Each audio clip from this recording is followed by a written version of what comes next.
Hello class 8th। आज है solve the following questions. कुछ समीकरणों का आपको हल करना है। इससे पहले की वीडियो में मैंने आपको एक्सरसाइज 2.2 को क्वेश्चन नंबर 13 तक करवाया था। हम एक्सरसाइज 2.2 को क्वेश्चन नंबर 13 तक ही करेंगे, इससे आगे नहीं करेंगे क्योंकि टाइम बहुत ज़्यादा हो गया है। मैं आपको आज कुछ अन्य क्वेश्चंस कराऊंगा। उसके बाद जो अगली एक्सरसाइज है एक्सरसाइज 2.3, उससे रिलेटिव कुछ इक्वेशंस को सॉल्व करना मैं आपको समझाऊंगा। मैंने इससे पहले भी आपको कई क्वेश्चंस करवाए हैं, क्लास 7 में भी करवाए हैं और क्लास 8 में भी मैंने इससे पहले की वीडियो में आपको कुछ इक्वेशन समझाए थे। आज फिर हम अन्य क्वेश्चंस को भी सॉल्व करेंगे। आज जो क्वेश्चंस हैं उसका टाइटल लिखा हुआ है किताब में, solving equations having the variables on both side.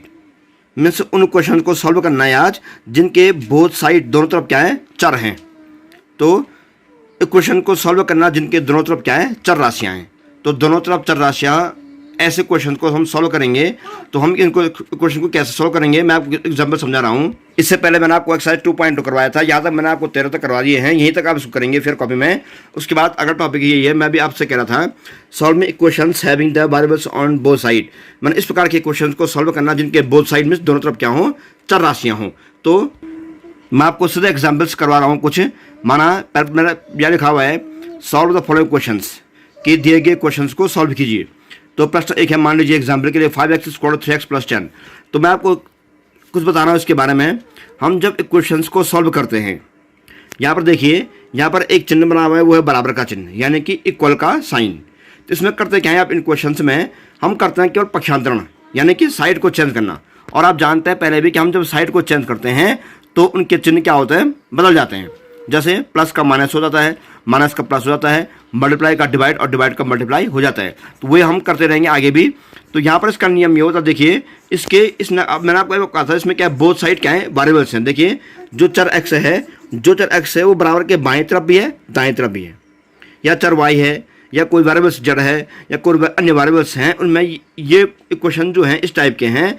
इनमें जो इक्वेशन इस टाइप के हैं, इनमें जो बराबर का चिन्ह है, बराबर के चिन्ह के दोनों तरफ क्या होंगे, चर हैं। इधर भी बराबर के बाईं तरफ भी चर है 5x और दाईं तरफ भी चर है क्या, 3x। दोनों तरफ क्या होंगे, चर होंगे और दोनों तरफ क्या, अचर राशियाँ भी होंगी। अब यहाँ पर देखिए जो क्वेश्चन लिखा गया है उसमें हम क्या करेंगे कि जो चर हैं इसके नियम एक ही जैसे नियम होंगे। इसके नियम ये होंगे, क्वेश्चंस के नियम, इनके नियम ऐसे होंगे कि आपको क्या करना है, बराबर के बाईं तरफ, बराबर के क्या, लेफ्ट साइड चर राशियों को रखना है।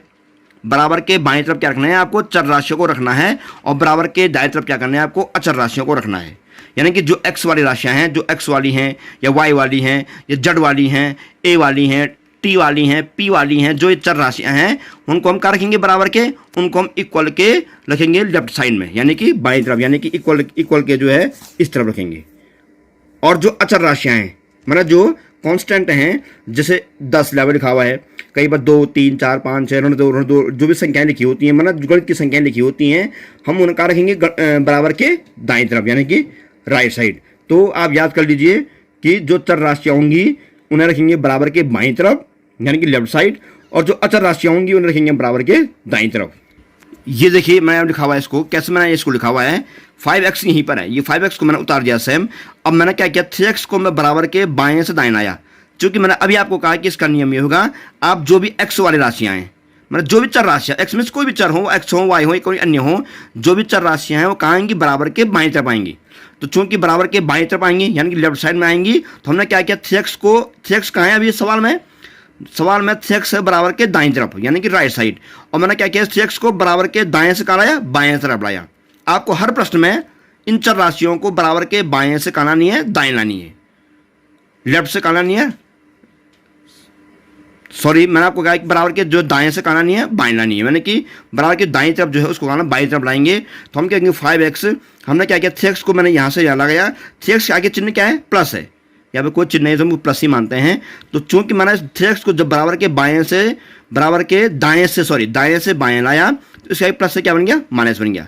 अब बराबर 10 को यहीं लिखा, क्योंकि चर को बराबर के बाएं और अचर को बराबर के दाएं, तो ये हमने यहाँ कर दिया। अब देखिए इससे क्या होगा, 5x - 3x कितना होगा, 5 से 2 3 गया 2x।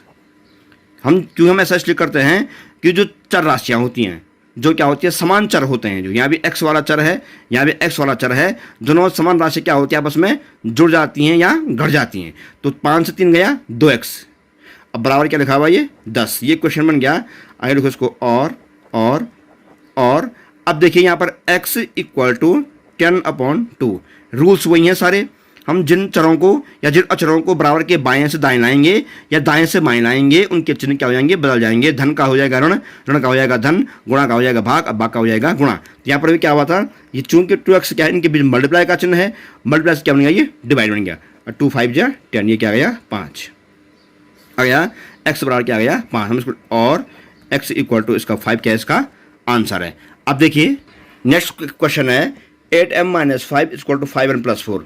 फिर वही हर प्रश्न में वही कहूँगा मैं कि जो m चर है वो बराबर के बाईं तरफ आएगा, यानी कि आगे से आएगा, यानी कि लेफ्ट में आएगा। और जो अचर राशियाँ हैं जो कांस्टेंट है यानी कि 4 है, ये ऋण 5 है, वो कहाँ आएंगे बराबर के दाईं तरफ। तो चर राशियाँ बराबर के बाईं तरफ, अचर राशियाँ बराबर के दाईं तरफ। तो इसलिए हम क्या करेंगे यहाँ पे हम लिखेंगे 8m, क्योंकि वो तो बाईं तरफ पहले से ही, तो जो बाईं तरफ है उसको रहने दीजिए आप। हम केवल चिन्ह उन्हीं का बदलेंगे, ये भी ध्यान रहे। हम केवल चिन्ह उन्हीं चरों का या उन्हीं अचरों का बदलेंगे जिनको हम क्या कर रहे हैं पक्षांतरण कर रहे हैं, यानी कि हम उन्हीं का चिन्ह बदलेंगे केवल जिनको हम बाएं से दाएं या दाएं से बाएं ले जा रहे हैं।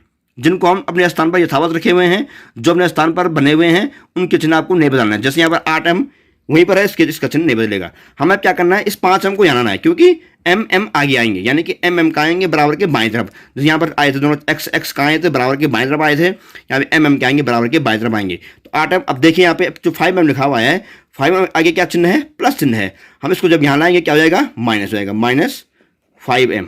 अब देखिए बराबर क्या, यहाँ क्या है हम अचरों को यानी कॉन्स्टेंट को हम बराबर के कहाँ लाएंगे राइट साइड, यानी कि दाएं तरफ लाएंगे। अब राइट में क्या है 4 तो यहीं पर है, इसके आगे प्लस है तो +4 है, ये ऐसे उतार दिया हमने। अब चूंकि मैं 5 को यहाँ से यहाँ ला रहा हूँ, चूंकि 5 के आगे माइनस का साइन है, जब 5 यहाँ से यहाँ आएगा बाएं से दाएं आएगा तो माइनस क्या हो जाएगा प्लस हो जाएगा, 4 + 5। ओके हम लिखेंगे। और अब देखिए ये भी m है ये भी m है, दोनों चर कैसे हैं समान चर हैं। दोनों कैसे चर हैं समान चर हैं। समान चर आपस में क्या होता है घट जाते हैं और क्या जुड़ भी जाते हैं। तो 8 में से 5 घटाइए कितना हुआ 3m। संख्याओं को घटाइए m को रहने दीजिए, केवल 8 से 5 घटाइए 3m। और बराबर क्या लिखा हुआ है 5 4 जोड़िए 9, 4 + 5 कितना हुआ 9। और m इक्वल टू 9/3, क्योंकि 3m के बीच मल्टीप्लाई है, मल्टीप्लाई का क्या डिवाइड हो गया। और m इक्वल टू 3 3 9, यानी कि m कितना आ गया 3 आ गया। नेक्स्ट तीसरे प्रश्न 11y धन 7 बराबर 31y, 11y + 7 equal to 31 - y। यहाँ पर भी सेम वही करना है आपको। y और y दोनों क्या हैं वेरिएबल्स हैं, दोनों क्या हैं चर राशियाँ हैं, कहाँ आएंगे दोनों को बाईं तरफ। और 31 और 7 क्या दोनों कांस्टेंट यानी कि अचर राशियाँ हैं, हम कराएंगे बराबर के बाईं तरफ। तो आप जिसको बाएं से दाएं करेंगे चाहे वो चर हो चाहे वो अचर हो, आपके उन्हीं का चिन्ह बदलेंगे। जिसको हम नहीं करेंगे उसका चिन्ह नहीं बदलेंगे। जैसे हमारा 11y यहीं पर है तो उसका चिन्ह 11y, इसके आगे प्लस ही रहने दीजिए।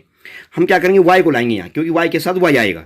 जैसे यहाँ m के साथ m लाए थे, x के साथ x लाए थे, यहाँ पर y के साथ y लाएंगे। तो हम क्या करेंगे अब इस y को उठा करके यहाँ से y को उठा करके जो है दाएं से बाएं लाइए। चूंकि y के आगे माइनस है तो यहाँ क्या हो जाएगा प्लस हो जाएगा, +y इक्वल रहेगा। अब यहाँ 31 को ऐसे लिखिए, हम उसको ऐसे उतारेंगे। अब 7 को यहाँ से यहाँ लाइए तो 7 के आगे क्या है प्लस, तो यहाँ क्या हो जाएगा -7 हो जाएगा। तो फिर समझिए इसको 11y वहीं पर था, हम y को यहाँ से यहाँ लाए यानी कि राइट से लेफ्ट में लाए। इसके आगे माइनस से क्या बन गया प्लस बन गया। इक्वल को वैसे लिखा हमने 31 को वैसे उतार दिया और 7 को जब यहाँ से आना है तो हम क्या कि प्लस के आगे माइनस कर दिया। मैं आपको फिर हम ऐसा इसलिए कर रहे हैं कि ये बराबर का साइन है, ध्यान सुनिए ये बराबर का साइन है, बराबर या इक्वल का साइन है। इक्वल के साइन के लेफ्ट साइड में चर राशियाँ होंगी और इक्वल के साइन के राइट साइड में क्या होंगी अचर राशियाँ होंगी। इक्वल के लेफ्ट साइड में क्या होंगी वेरिएबल्स होंगे और इक्वल के राइट साइड क्या होंगी कांस्टेंट होंगे। तो इसी नियम को लिखते हुए हम क्या कर रहे हैं बराबर के तरफ y को कर रहे हैं, एक तरफ हम क्या कर रहे हैं पूर्णांकों को कर रहे हैं यानी कि संख्याओं को कर रहे हैं, ठीक है ना, ले जा रहे हैं एक तरफ। और अब y है दोनों, मैंने कहा आपको चाहे दोनों y हो चाहे दोनों m हो चाहे दोनों x हो, हम आपस में क्या कर जोड़ सकते हैं या घटा भी सकते हैं। 11y धन 1y, इसके आगे हम 1 मानते हैं, आप जानते होंगे y के आगे हम 1 मानते हैं। तो 11 12y बराबर 31 से घटाइए 7, 24 और y इक्वल टू 24/12 यानी कि 12y के बीच मल्टीप्लाई है, मल्टीप्लाई क्या डिवाइड आ गया और y इक्वल टू 12 टू 24 यानी कि 12 दूनी 24। तो इसका आंसर है क्या 2, y बराबर 2। नेक्स्ट है चौथा question 5x + 2 equal to 4x - 9। यहाँ भी आप वही करेंगे, पहले लिखेंगे आप 5x को हम ऐसे लिखेंगे, अब 4x को यहाँ से यहाँ लाइए क्योंकि x बराबर के बाएं लाने हमें, दोनों चर राशियाँ हैं, वो दोनों वेरिएबल्स हैं। वो 4x के आगे क्या है प्लस का साइन है, इसके आगे से प्लस का साइन होता है। हम जब इसको 4x को यहाँ राइट से लेफ्ट में लाएंगे तो इसके आगे प्लस से क्या बन जाएगा माइनस बनेगा, -4x इक्वल। अब इसको लिखिए क्योंकि ये तो पहले से दाएं तरफ है, हमें केवल क्या करना है 2 को यहाँ लाना है, 9 तो पहले से क्या है दाएं तरफ है, तो ये क्या इसको उतारेंगे हम क्या -9। ध्यान रहे, ध्यान दीजिए यहाँ पे ये 9 नहीं है -9 है ये। तो हम जब कई बार बच्चे क्या गलती क्या करते हैं, जब इस संख्या को यहाँ उतारते हैं इसके आगे माइनस चिन्ह पर हम गौर नहीं करते हैं और माइनस चिन्ह को क्या करते हैं छोड़ लेते हैं। तो ध्यान रहे हम जो कोई संख्या उतार रहे होंगे ये भी देखना है कि इसके आगे प्लस है कि माइनस है। चूंकि इसके आगे माइनस है तो इसको हम क्या रखेंगे -9, यानी कि आप केवल 9 लिख रहे हैं वहाँ, -9 है वो, ध्यान रहे उसके आगे माइनस भी है, -9। अब 2 को यहाँ लाइए, 2 को बाएं से दाएं लाइए, 2 के आगे क्या है धन, यहाँ क्या हो जाएगा ऋण, यानी कि प्लस से क्या बन जाएगा माइनस। तो देखिए 5x इसको यहाँ -4x इक्वल टू -9 -2। तो देखिए आप बराबर का साइन, ये यहाँ पर गौर कीजिए, सब प्रश्न एक ही जैसे हैं, ये बराबर का साइन है, इक्वल का साइन है, इसके इस तरफ क्या आ रहे हैं बाएं तरफ x वाले आ रहे हैं और दाएं तरफ क्या आ रहे हैं केवल संख्याएं जैसे ही आ रही हैं, यानी कि पूर्णांक जैसे आ रहे हैं। ओके, हम लिखेंगे और 5x - 4x कितना हुआ 1x, 5 से घटाइए 4 1, हम 1 को लिखते नहीं है चर के साथ, तो x ही, इसको हम x ही मानते हैं, इसके आगे 1 ही माना जाता है। तो आ गया x इक्वल टू -9 -2 कितना होगा -11, क्योंकि दोनों माइनस क्या होते हैं ऐड हो जाते हैं, तो ऋण क्या होगा जुड़ जाते हैं, x बराबर क्या आ गया ऋण 11, इसका आंसर आ गया। नेक्स्ट है देखिए 3z - 4 इक्वल 11 - 2z। ये ध्यान दें माइनस का साइन है, ये प्लस नहीं है, ये माइनस है, 11 - 2z। तो देखिए यहाँ पे 3z, ठीक है। अब 2z को बाएं से दाएं लाइए, दाएं से बाएं लाइए, सॉरी यहाँ पे देखिए आप 2z क्या है, क्या माइनस है, क्या बन जाएगा ये +2z, ये क्या बन गया माइनस से क्या बन गया +2z बन गया इक्वल 11, इसको यहाँ लाइए +4, आसान हो गया। फिर वही 3z, हमने इस 2z को बाएं से दाएं लाए, सॉरी दाएं से बाएं लाए, तो इसका क्या माइनस था, क्या बन गया +2z बन गया इक्वल टू 11, और 4 को हम क्या करेंगे यहाँ से भी लाएंगे, यानी कि बाएं से दाएं लाएंगे, तो क्या -4 क्या हो जाएगा +4 हो जाएगा। अब देखिए 3 से 2 जोड़िए 5z इक्वल टू 15, 11 4 कितना 15, और z इक्वल टू 15/5, 15/5, क्योंकि गुणा का उल्टा क्या हो गया भाग, z इक्वल टू 5 3 जा 15, यानी कितना जरूर कितना आ गया 3 आ गया। नेक्स्ट देखिए इक्वेशन है 3x + 2 इक्वल टू x - 4। आपने इस प्रकार के क्वेश्चन बस कुछ हद तक क्लास 7 में भी किए हैं, इसको कीजिए आप। मैंने आपको पहले कहा था क्लास 7 में भी, हम जब क्वेश्चंस को सॉल्व करते हैं सबसे पहले हम क्या करते हैं ब्रैकेट्स को ओपन करते हैं। अगर किसी क्वेश्चन में ब्रैकेट्स लगे हुए हैं यानी कि कोष्टक लगे हुए हैं, तो हम पहले क्या करते हैं कोष्टक को खोलते हैं, हम पहले ब्रैकेट्स को क्या करते हैं ओपन करते हैं। बिना ब्रैकेट्स को ओपन किए हुए सवालों को सॉल्व नहीं करते हैं, ध्यान दीजिए, बिना कोष्टक को खोले हुए हम किसी भी समीकरण को हल नहीं कर सकते हैं। तो यहाँ पर सबसे पहले हम क्या करते हैं, हमेशा कोष्टक को ही पहले क्या करते हैं खोलते हैं। तो यहाँ पर भी हम वही करेंगे। तो हम जब ब्रैकेट्स को ओपन करते हैं किसका नियम क्या है आप जानते हो, क्लास 7 में भी 3 को हम जो कोष्टक खोलेंगे, कोष्टक के बाद जो संख्या होती है, यहाँ पर 3 है, तो कोष्टक खोलने पर कोष्टक के बाद जो संख्या होती है उस संख्या को हम x से भी गुणा करेंगे और 2 से भी गुणा करेंगे। यानी कि हम 3 को जो कोष्टक खोलेंगे तो x से भी गुणा करना पड़ेगा और 2 से भी गुणा करना पड़ेगा, क्योंकि दोनों के दोनों क्या है कोष्टक के भीतर है। तो कोष्टक खोलने पर कैसे होगा, 3 को गुणा कीजिए x से, 3x धन 3 दूनी 6, 3 2 जा 6 हो जाएगा, बराबर यहाँ भी ब्रैकेट्स है, तो 2 को गुणा कीजिए x से, 2x माइनस 2 4 जा 8, 2 चौको 8। तो ये बन गया। अब ये क्वेश्चन क्या बन गया, जो हम अब तक कर रहे थे वही क्वेश्चन बन गए। तो यहाँ पर आप कोष्टक का नियम जानते होंगे, मैंने आपको पहले क्लास में इसके बारे में पढ़ाया है। मान लीजिए ये एग्जाम्पल है ब्रैकेट्स को खोलने के लिए। हम जब कोष्टक को खोलेंगे, देखो कोष्टक खोलना ही पड़ता है, बिना कोष्टक को खोले हुए हम किसी भी क्वेश्चन को या किसी सवाल को हल नहीं कर पाते हैं। जब हम जब कोष्टक को खोलेंगे, चूंकि कोष्टक के बाहर ब्रैकेट्स के बाहर क्या है 4 है, हम जो कोष्टक को खोलेंगे तो कोष्टक खोलने का रूल ये होगा कि हम 4 को गुणा करेंगे 2 से भी, 4 गुणा करेंगे हम 5 से भी, और 4 गुणा करेंगे हम 3 से भी, तीनों से गुणा करना है उसको, क्योंकि ये तीनों के तीनों पद क्या है कोष्टक के भीतर हैं। तो कोष्टक को ओपन कीजिए, कोष्टक खोलिए, 4 दूनी 8, 8x ऋण 4 पंजे 20, यानी कि 20y धन और 4 तियाँ 12। तो ये नियम आपने पहले क्लास में पढ़ रखे हैं, तो वही नियम हम यहाँ पर भी लगाया। जब यहाँ पर हमने कोष्टक को खोला तो हमने यहाँ पर भी यही नियम किया। अब आगे देखिए क्वेश्चन बन गया है, सिंपल सा क्वेश्चन। हम लिखेंगे 3x और ये 2x है, इसको हम बाएं से कहाँ लाएंगे, इसको हम दाएं से कहाँ लाएंगे, बाएं लाएंगे।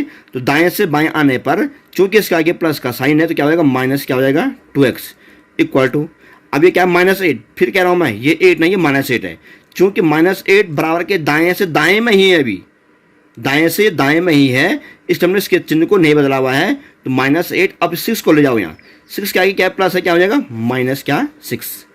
तो आ गया 3 और 2 क्या कितना, x इक्वल टू माइनस क्या 14, क्योंकि ये 3 है, ये 2 है, 3 से 2 गया 1, हम 1 को लिखते हैं नहीं, x बराबर क्या ऋण 14, इसका आंसर आ गया।